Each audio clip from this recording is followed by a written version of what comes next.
عزیز دوستو، قرآن کریم میں اللہ تبارک و تعالی نے ارشاد فرمایا فَبِمَا رَحْمَةٍ مِّنَ اللَّهِ لِنْتَ لَهُمْ، فرمایا محبوب اللہ کی کیسی رحمت ہوئی کہ آپ اپنے غلاموں کے لیے نرم دل ہو گئے۔ اللہ کی کیسی رحمت ہوئی کہ آپ ان کے لیے نرم دل ہو گئے۔ وَلَوْ كُنْتَ فَظًّا غَلِيظَ الْقَلْبِ لَانفَضُّوا مِنْ حَوْلِكَ۔ ذرا ترجمے پہ غور فرمائیے، صرف ترجمے پر۔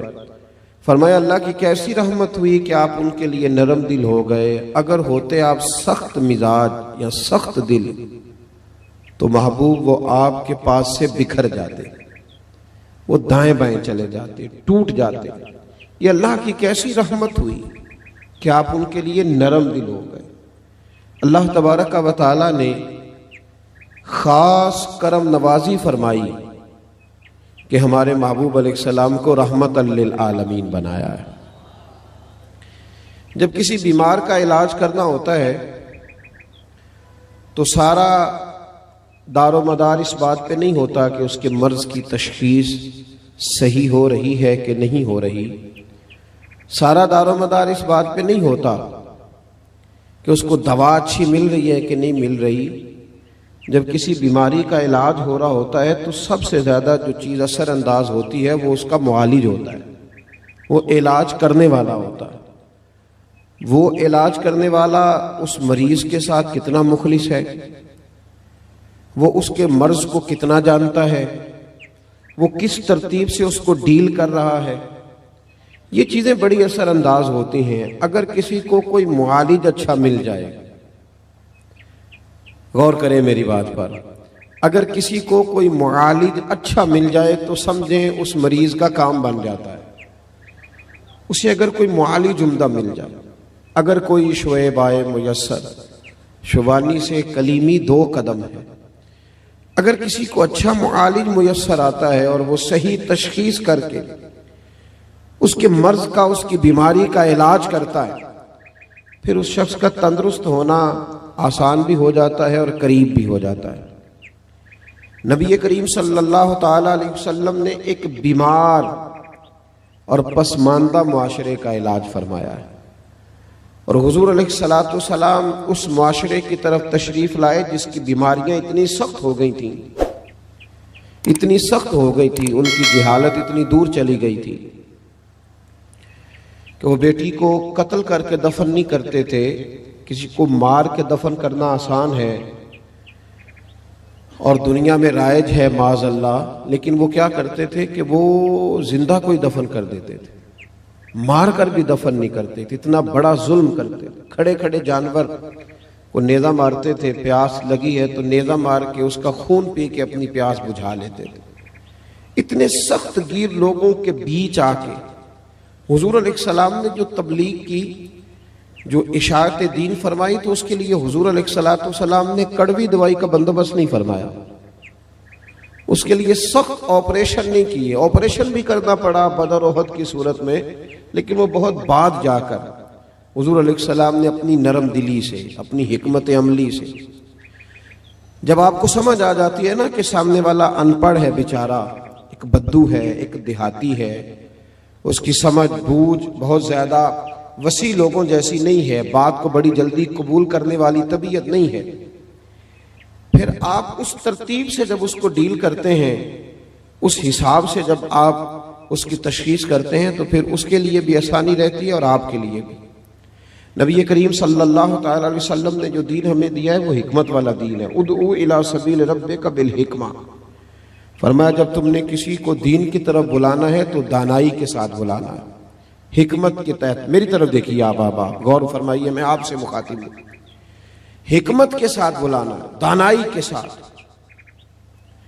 میرے دوستو یاد رکھیے گا کہ جاہل کو جاہل کہہ کے اس سے جان چھڑانا بڑا ہی آسان کام ہے۔ اور جاہل ہیں جی یہ لوگ، ان کو نہیں سمجھ آ سکتی، یہ سخت گیر لوگ ہیں جی یہ نہیں بدل سکتے، یہ تو بڑا آسان کام ہے، لیکن اس جاہل کو تعلیم دینا یہ اصل کام ہے۔ ان سخت گیر لوگوں کے بیچ کھڑے ہو کے حق کی اذان پڑھ دینا یہ بڑا مشکل کام ہے، اور اصل کام یہی ہے۔ کسی کو بے ادب کہہ دینا تو آسان ہے، لیکن بے ادب کو ادب والا بنا دینا یہ مشکل کام ہے لیکن اصل کام یہی ہے۔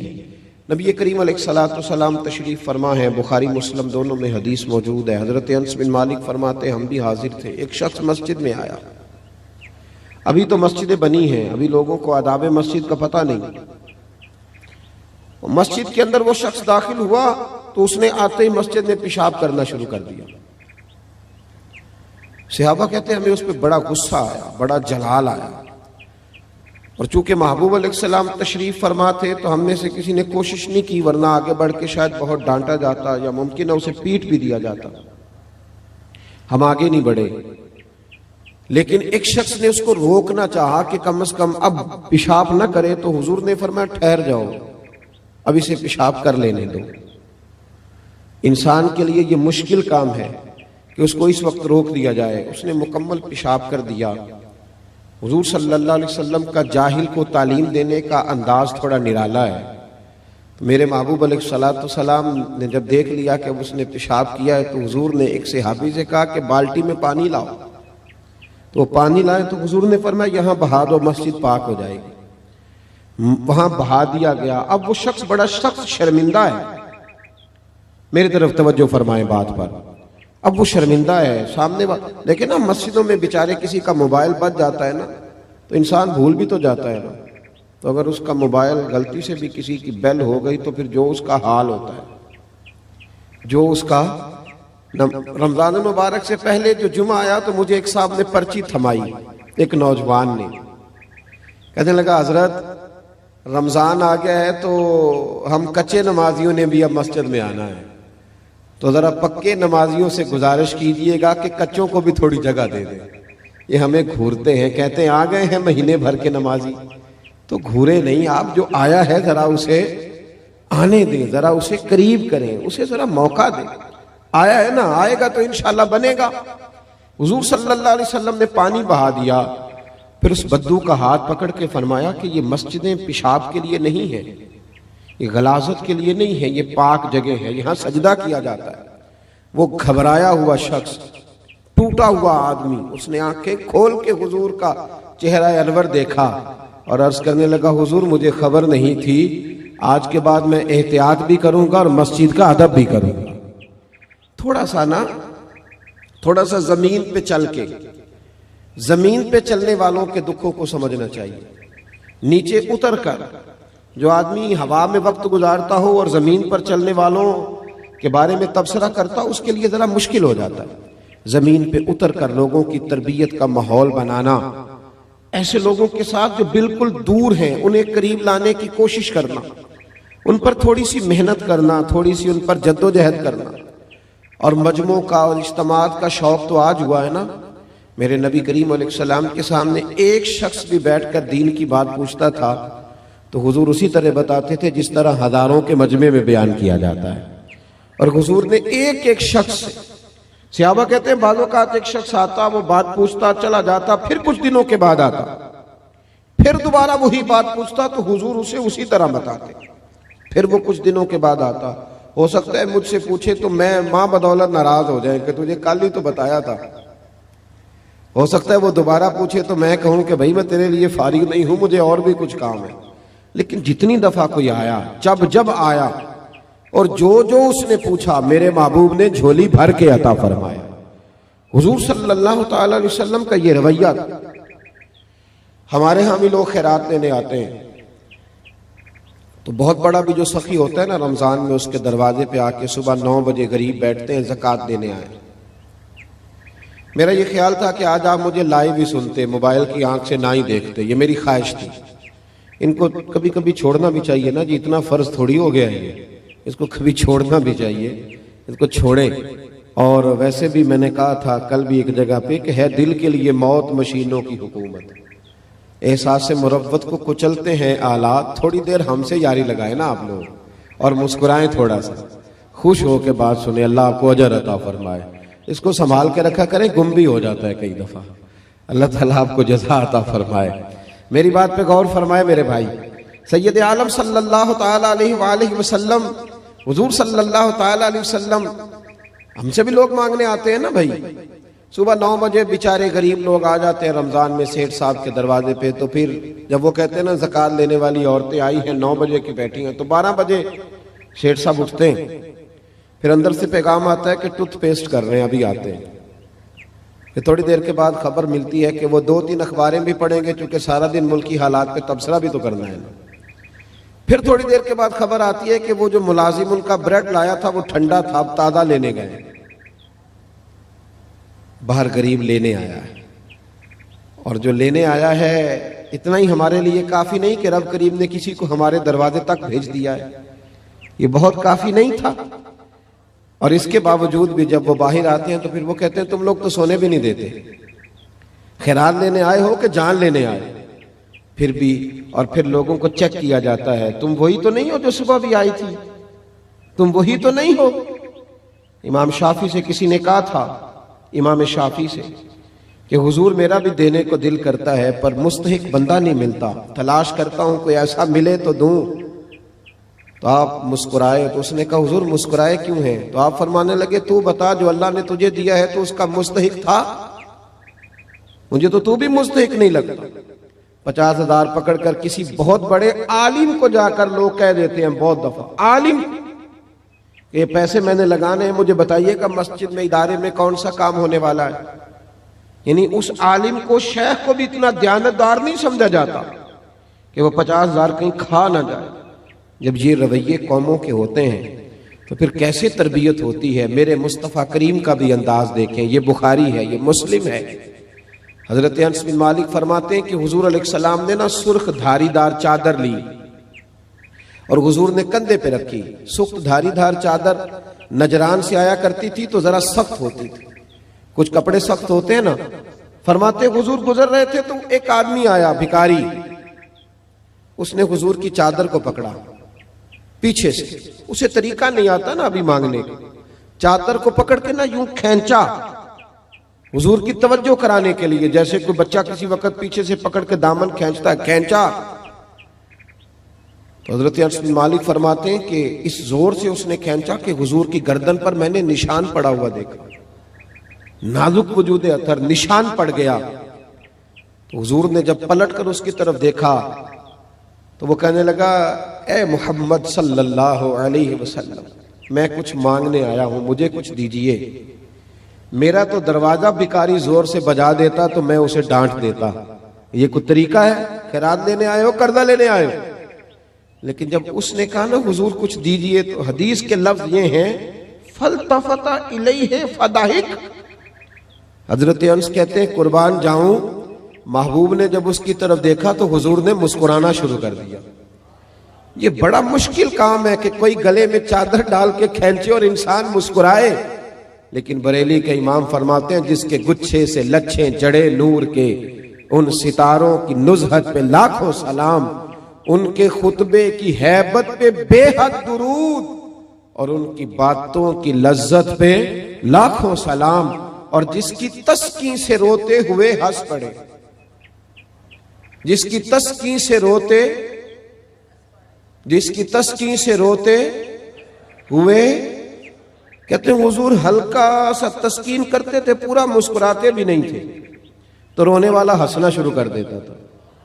اب یہاں ایک سوال پیدا ہوتا تھا کہ وہ تسکین تو پھر حضور کبھی کبھی کرتے ہوں گے نا، یعنی وہ موج تو کبھی کبھی آتی ہوگی، تو اعلیٰ حضرت نے اگلے مسئلے میں اس کا جواب دے دیا۔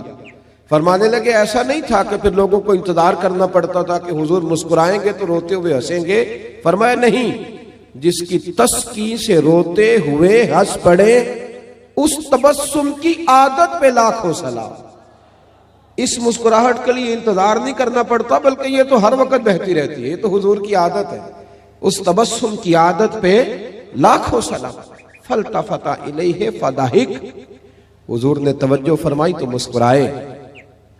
اس نے گلے میں چادر ڈال کے کھینچا ہے تو نبی پاک علیہ السلام نے فرمایا 2 پہاڑیوں کے درمیان جتنی بکریاں کھڑی ہیں ساری ہی اسے دے دو، ساری۔ اب وہ شخص حضور کی تعریف کرنے لگا، اب اس نے حضور سے ادب سیکھا۔ ہم لوگ جب تھوڑا سا کسی کو سکھانے کا موڈ بنائیں، ہمارے ہاں سکھانے کا موڈ نہیں ہے، ہمارے ہاں تو آدمی کو بے ادب قرار دے دیا جاتا ہے۔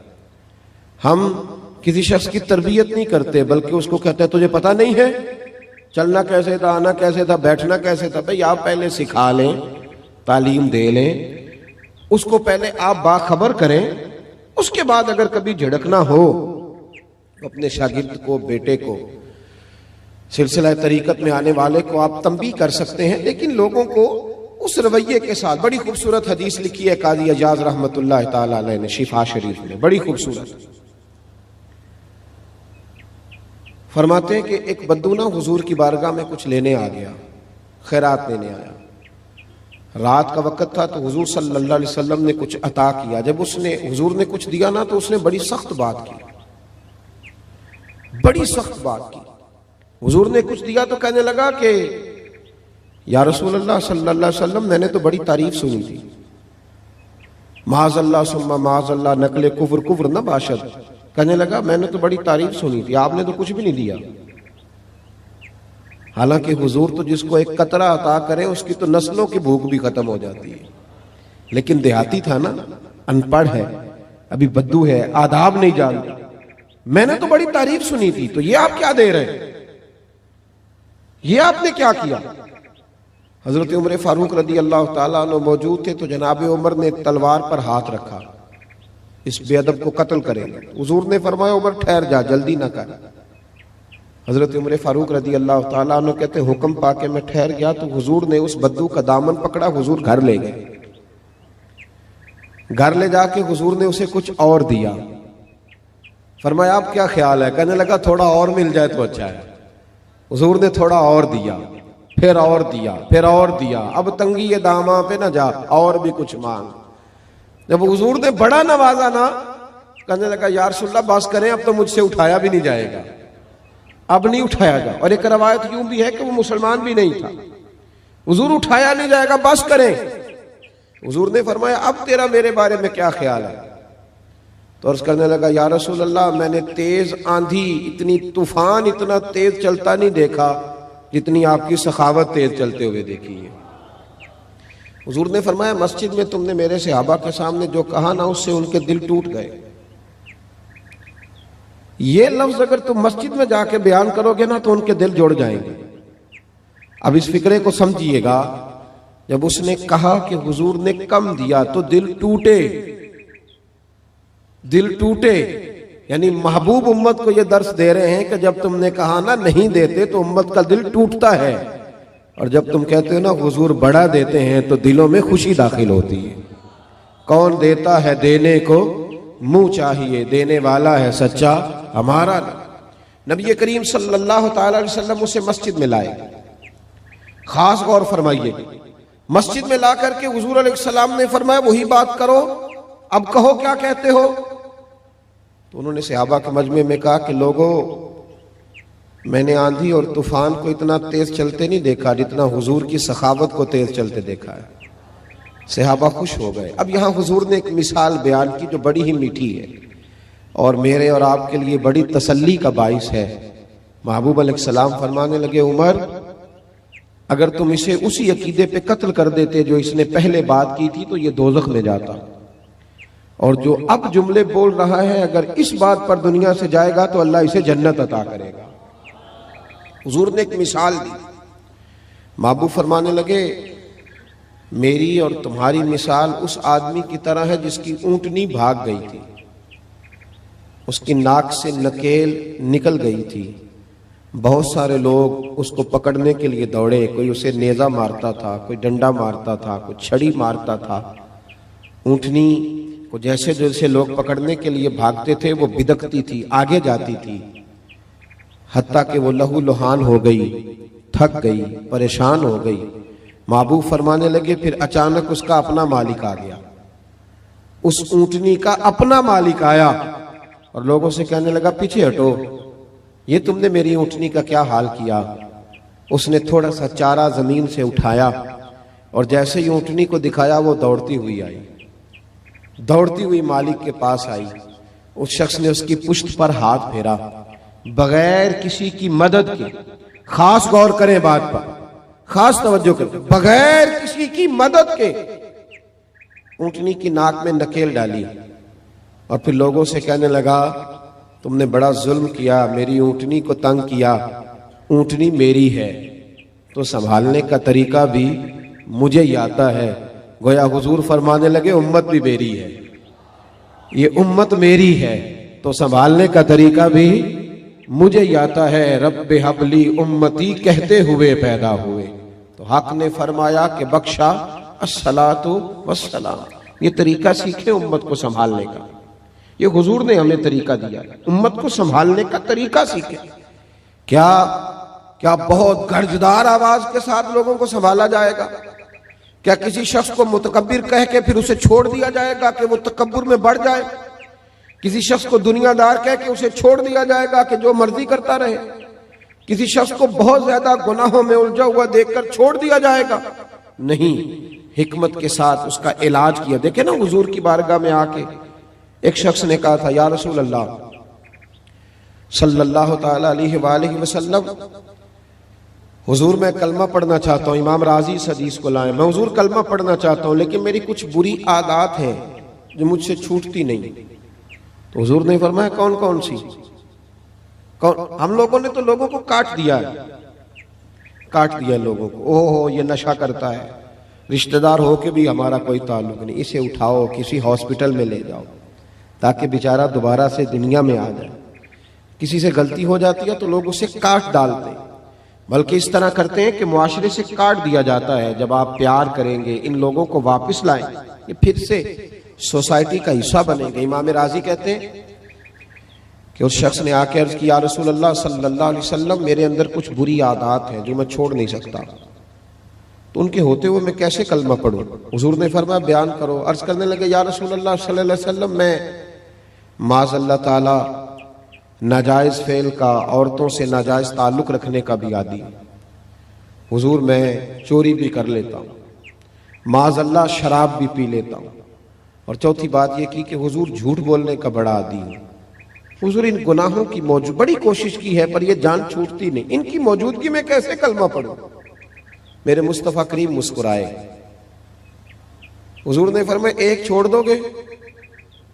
کوئی نہیں توجہ کی آپ نے میری بات میں، کیا فرمایا؟ بولیے گا۔ ویسے میرا مشورہ ہے جو زیادہ گناہوں میں گھرے ہوئے ہیں ایک چھوڑ کے دیکھیں، ایک بیماری کا علاج ہو جائے تو دوسری کا بھی ہو ہی جاتا ہے۔ ہم سب بیماریوں کے ساتھ جینا چاہتے ہیں، ایک چھوڑ کے تو دیکھنا بھائی، ایک ایک کر کے چھوٹ جایا کرتی، ایک چھوڑ دے۔ اس نے کہا حضور حکم کرے، میں سردار ہوں قبیلے کا۔ فرمایا تم نے جھوٹ نہیں بولنا آج کے بعد، یہ پہلے چھوڑ دے، میں تمہیں کلمہ پڑھاتا ہوں۔ کہا حضور وعدہ ہو گیا جھوٹ نہیں بولوں گا۔ وہ کہتے ہیں جھوٹ چھوڑنے کے وعدے پر میں نے محبوب علیہ السلام نے مجھے دوا دے دی، میں نے کلمہ پڑھا۔ معاذ اللہ تعالیٰ پہلے دن جب میں گیا تو مجھے ایک چیز گری پڑی نظر آئی، چوری بھی نہ کرنی پڑی لیکن کسی کی تھی۔ جب میں ہاتھ ڈالنے لگا میرے دل میں خیال آیا اگر کسی نے پوچھ لیا کہ بھائی میری وہ چیز تو نہیں دیکھی، تو جھوٹ تو میں بول نہیں سکتا، تو سچ بولوں گا تو چور بنا دیں گے لوگ۔ کہتے ہیں پہلے دن ہی وہ چوری والا معاملہ تو گیا ہاتھ سے۔ اب میں ذرا آگے بڑھا تو گھر پہنچتے ہی شراب کی بوتل ہاتھ میں آئی۔ فرماتے ہیں دل میں خیال آیا کہ شراب پی کے باہر نکلوں گا، کسی صحابی نے جن کا میں پیر بھائی ہو گیا ہوں اگر مجھ سے شراب کی بدبو سونگھ کے پوچھا کہ تم نے شراب پی ہے، شراب پی ہے، تو جھوٹ تو بول نہیں سکتا، تو سچ بولوں گا تو کیا سوچیں گے کہ حضور کا غلام ہو کے یہ کام کرتا ہے۔ فرماتے ہیں رات ہوئی تو ایک خاتون کے پاس گیا، معاذ اللہ ثم معاذ اللہ منہ کالا کرنے کو۔ بھائیوں سننا، کہتے ہیں جب میں اس کے قریب پہنچا، ہم کلام ہوا تو وہ کہنے لگی سنا ہے تو نے کلمہ پڑھ لیا ہے، سنا ہے تو مسلمان۔ بھائی تجھ سے لوگ پوچھتے تو ہیں نا کہ بتا تو کس کا شاگرد ہے، لوگ کہتے تو ہیں نا کہ تو فلاں کا مرید بھی بنتا ہے اور یہ تیرا رویہ ہے، تو اتنے بڑے باپ کا بیٹا ہے اور یہ تیرا انداز ہے۔ لوگ پوچھتے تو ہیں نا کہ اتنے شانوں والے نبی کا کلمہ پڑھتے ہو اور یہ طرز زندگی اپنایا ہوا ہے، دنیا کے سب سے بہترین مذہب کے ماننے والے ہو اور یہ انداز فکر ہے۔ رسول رحمت صلی اللہ علیہ وسلم کے وہ غلام فرماتے ہیں کہ اس نے پوچھا کلمہ پڑھ گیا؟ میں نے سنا۔ فرماتے دل میں خیال آیا کہ جھوٹ بول نہیں سکتا اور سچ بولوں گا تو کیا حال ہوگا. فرماتے وہاں سے بھی واپس آ گیا. ایک ہی دن گزرا تھا, ایک ہی گناہ حضور نے چھڑوایا تھا اور میرے سارے چھوٹ گئے. فرماتے ہیں اگلے دن میں مسجد نبوی میں حاضر ہوا تو سب لوگ باتیں پوچھ رہے تھے. میں دور بیٹھ کے محبوب کے بس چہرے کی زیارت کرتا جا رہا تھا. میں بس چہرہ ہی دیکھتا جا رہا تھا, میں دیکھتا ہی جا رہا تھا, میں دیکھتا ہی جا رہا تھا اور میرا دل نہیں بھر رہا تھا. حضرت صدیق اکبر کہنے لگے کیا دیکھ رہے ہو؟ تو میں نے کہا اس حکمتوں والے رسول کو دیکھ رہا ہوں. بات ایک بتاتے ہیں, دنیا بھی بن جاتی ہے, آخرت بھی سنور جاتی ہے. حکمتوں والے محبوب کو دیکھ رہا ہوں. بھائی تھوڑی دانائی سے, تھوڑی. حضور کے ایک دیہاتی صحابی تھے, دیہاتی غریب آدمی تھے. آپ کو پتا ہے اب تو غریب سے غریب بھی دوستی نہیں کرتا. امیروں پہ شکوہ نہیں, غریبوں پہ شکوہ ہے. غریب بھی غریب سے دوستی, وہ بھی کسی بڑے کے ساتھ ہی تصویر بنوانا پسند کرتا ہے. غریب کب چاہتا ہے کہ میں تھوڑا سا ماحول کو دیکھوں. تو وہ بیچارے دیہاتی تھے, غریب تھے. سب لوگ حضور کی بارگاہ میں تحفے لاتے تھے, کچھ نہیں لا سکتے تھے. پھر ان کو ایک ترکیب سوجھی. امام زرقانی نے لکھا ہے کہ وہ مدینے کے بازاروں سے ادھار چیزیں خریدتے, کھجوریں لاتے, کچھ چیز لاتے, تو حضور کی بارگاہ میں پیش کر کے کہتے یا رسول اللہ یہ صدقہ نہیں تحفہ ہے. حضور کھاتے بھی, صحابہ میں بانٹتے بھی. جب کھا لیتے تو عرض کرتے حضور وہ دکاندار کے پیسے بھی دینے ہیں. تو محبوب فرماتے میں نے تمہیں کہا تھا لاؤ. کہیں یا رسول اللہ کھایا تو ہے نا آپ نے. تو حضور فرماتے کیوں لائے؟ عرض کی حضور سب لاتے ہیں تو میرا بھی دل کرتا ہے, غریب ہوں, طاقت نہیں رکھتا, تو حضور پیسے دینے ہیں. تو محبوب کسی صحابی کے ذمے لگاتے, جا کر کے وہاں پیسے دے دیے جاتے. تھوڑا غور کرنا, تھوڑا سمجھنا, اس ترتیب سے بھی لوگوں کو ڈیل کرنا, اس انداز میں بھی ان سے پیار کرنا. اس ایک صحابی تھے, بات کو سمیٹتا ہوں. ایک صحابی تھے حضرت عبداللہ مزنی رضی اللہ تعالیٰ, قبیلہ مزن کے رہنے والے. داستان ان کی یہ تھی کہ ابھی بچپن تھا کہ ان کے ابا کا انتقال ہو گیا. بوڑھی اماں نے پالا تھا اور والدہ نے دوسرا نکاح بھی نہیں کیا. حضرت عبداللہ کہتے ہیں ہم اپنے چچا کے ساتھ وقت گزارتے رہے. چچا نے پالا پوسا بڑا کیا. جب وہ جوان ہوئے تو اللہ نے مہربانی فرمائی اور وہ مسلمان ہو گئے. فرماتے میرا چچا اسلام کا بڑا سخت دشمن تھا. وہ معاذ اللہ مدینے کا, حضور علیہ السلام کا نام بھی سننا گوارا نہ کرتا تھا. فرماتے ہیں شدید تکلیف تھی اور میں تھا کہ میرا روز مدینے جانے کو دل کرتا تھا, حضور کے قریب جانے کو دل کرتا. میری اماں, میری والدہ میرے حال سے واقف تھیں. میں اکثر جب گھر میں روتا تو میری اماں کہتی کہ بیٹا میں تیرا درد جانتی ہوں, لیکن تیرا چچا بڑا دشمن ہے اور اس نے ہی تجھے پالا پوسا ہے. آپ فرماتے میں شدید تکلیف میں رہتا. جو لوگ تکلیف میں رہ کے حضور سے محبت کرتے ان کے رنگ بھی بڑے ہی انوکھے, بڑے نرالے. جو شہزادے بن کے آئے اور شہزادے بن کے وقت گزارے ان کا تو ماحول ہی اور ہے. یہ کبھی کوئی اس سے ملے جس نے یہ درد سہا ہو. اس نے کہا تھا عشق ایک ڈھونگ ہے, تو میں نے کہا تجھے عشق ہو خدا کرے, پھر کوئی تجھے اس سے جدا کرے اور تو اسے تسبیحوں پہ پڑا کرے, پھر تو گلی گلی پھرا کرے, تو اسی کا نام جپا کرے, پھر میں کہوں کہ عشق ایک ڈھونگ ہے اور تو نہیں نہیں کہا کرے. فرماتے جب میں بحال ہو گیا نا ایک دن تو حد ہو گئی. چچا کے سامنے کھڑا ہو گیا جا کر. میں نے کہا اب میں نہیں رہ سکتا, مجھے مدینے جانا ہے, اب نہیں رہوں گا. تو کہتے ہیں چچا تو غصے میں بپھر گیا, کہنے لگا تجھے پتا ہے تیرے پاس جو کچھ ہے سارا میرا دیا ہوا ہے. فرماتے میں نے کہا کہ مجھے پتا تھا تو یہی کہے گا, میں ہر چیز رکھ آیا ہوں, سارا کچھ لے لے. کہتے ہیں چچا کہنے لگا کہ گھر بھی میرا ہے, پیسے بھی. تو میں نے کہا چچا سب چھوڑ دیا, جیبیں بھی اس نے وہیں خالی کرا لی. یوں بھی لوگ مدینے جایا کرتے تھے, یوں بھی لوگ مدینے جاتے تھے. اب تو بھئی انداز ہی اور ہو گیا نا لوگوں کا مدینے جانے کا. یوں بھی لوگ مدینے جاتے تھے. فرماتے ہیں ہر چیز جب دے دی تو وہ کہنے لگا یہ جو کپڑے تو نے پہنے ہیں یہ بھی میں نے لے کے دیے تھے. حضرت عبداللہ فرماتے ہیں یہ رنگ بھی مجھ پہ آیا کہ میں نے وہ کپڑے بھی اتار کے رکھ دیے. اندھیری رات میں خالی وجود کے ساتھ میں ماں کے پاس پہنچا. میں نے کہا ماں ایک دن پہلے بھی میں بغیر کپڑوں کے پیدا ہوا تھا, تو نے کپڑے دیے تھے. جب یہ حال ہوتا ہے تو پھر انسان اماں کے پاس ہی جاتا ہے. اماں پھر سے کپڑوں کی ضرورت ہے. فرماتے ہیں روتی ہوئی ماں نے 2 عورتوں والے کپڑے دیے, وہ لے کے میں مدینے آیا. میں بڑی قسم پرسی میں آیا تھا, میں بڑا سادہ تھا, لیکن فرماتے ہیں مدینہ منورہ میں مجھے لگتا تھا سب سے زیادہ عزت میرے رسول نے مجھے ہی عطا فرما دی. فرماتے میرا بڑا اعزاز ہونے لگا, وہ سارے دکھ مجھے بھولنے لگے. حضرت عبداللہ رضی اللہ تعالیٰ عنہ فرماتے ہیں ایک رات حضور نے منع فرمایا کہ جب کوئی نماز پڑھ رہا ہو, تلاوت کر رہا ہو, سویا ہو تو اونچا ذکر نہیں کرنا, کسی کو تکلیف نہ ہو. فرماتے میں ایک دن محبت میں اونچا ذکر کرنے لگا تو حضرت عمر فاروق نے ڈانٹ دیا. فرمایا تمہیں نہیں پتا حضور نے منع فرمایا؟ فرماتے میں خاموش ہو گیا اور دل میں خیال تھا کہ حضور کو نہیں بتانا چونکہ میری غلطی ہے, نہیں مجھے کرنا چاہیے تھا. لیکن پیارے محبوب جب منبر پہ بیٹھے, حضور کا چہرہ دیکھا تو میرے آنسو خود ہی نکل گئے. حضور تشریف لائے, سینے سے لگایا, میں کھل کے رویا. حضور علیہ السلام نے فرمایا کیا ہوا؟ عرض کہ حضور بس ذرا لاڈلا ہو گیا ہوں نا مدینے میں, ورنہ ہوا تو کچھ بھی نہیں, آپ ہی نے منع کیا ہے تو مجھ سے وہ غلطی ہوئی تو عمر نے ڈانٹ دیا. حضور نے فرمایا بلاؤ نا ذرا عمر کو, بلاؤ ذرا. جناب عمر فاروق حاضر ہوئے تو حضور نے فرمایا سب کو ڈانٹا کر میرے عبداللہ کو کچھ نہیں کہنا, یہ بھول بھی جائے تو کچھ نہیں کہنا, اس لیے کہ میرے لیے بڑی تکلیف برداشت کر کے یہاں تک پہنچا ہے, بڑی تکلیف برداشت کر کے. صحابہ فرماتے ہیں یہ عبداللہ بڑی شان والے تھے, ان کا وصال بھی حضور کے ہاتھوں میں ہوا. اور فرماتے ہیں جب جنازہ اٹھا تو رنگ ہی انوکھا تھا, اتنا ہم نے حضور کو کم آنسو بہاتے دیکھا جتنا حضور اس دن روئے.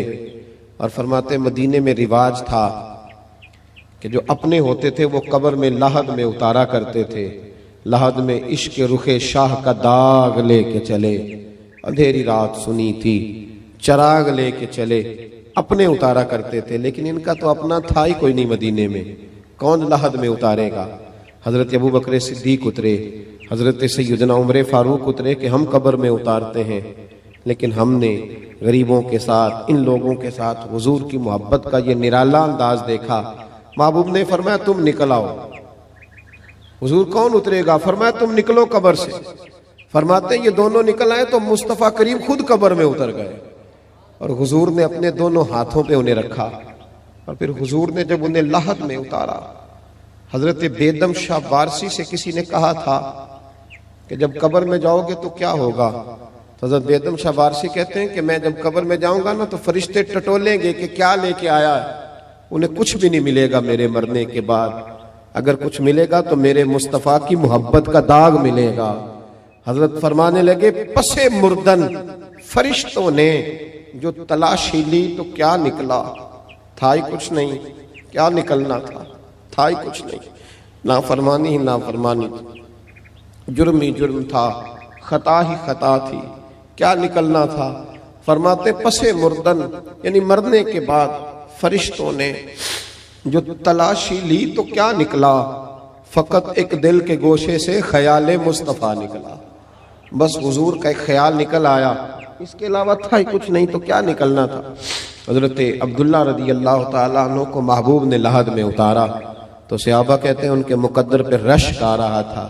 بھائی تھوڑا تھوڑا تھوڑا تھوڑا حکمت اختیار کریں. ہمارے تو اپنے بوڑھے ماں باپ ہمارے سخت رویوں سے پریشان ہو جاتے ہیں. کتنا کمزور ہے وہ شخص جس کی اماں اور ابا بھی کہتے ہیں کہ ہم بیٹے سے بات کرتے ہوئے ڈرتے ہیں کہ نہ جانے کس لب و لہجے میں بات کرے گا. کس قدر کم نصیب ہے وہ شخص جس کے استاد اور شیخ بھی اس سے بات کرتے ہوئے ڈریں کہ یہ سخت جملے کہے گا. ہمیں اپنے آپ کو سنبھالنا چاہیے. بخاری شریف میں حدیث ہے, قاضی ایاز مالکی رحمۃ اللہ علیہ نے بڑی تفصیل سے لکھی ہے. راوی حضرت انس بن مالک ہیں. ایک بندہ بڑی دور سے آیا نبی پاک صلی اللہ علیہ وسلم کی زیارت کے لیے, بڑی دور سے. عرب کے جو سردار ہوتے تھے ان کے بڑے ناز نخرے ہوتے تھے. وہ خیر آج بھی ہیں, پروٹوکول کا ماحول آج بھی, یعنی وزیر صاحب کے آگے 2-4 گاڑیاں نہ ہوں تو ان کو مزہ ہی نہیں آتا.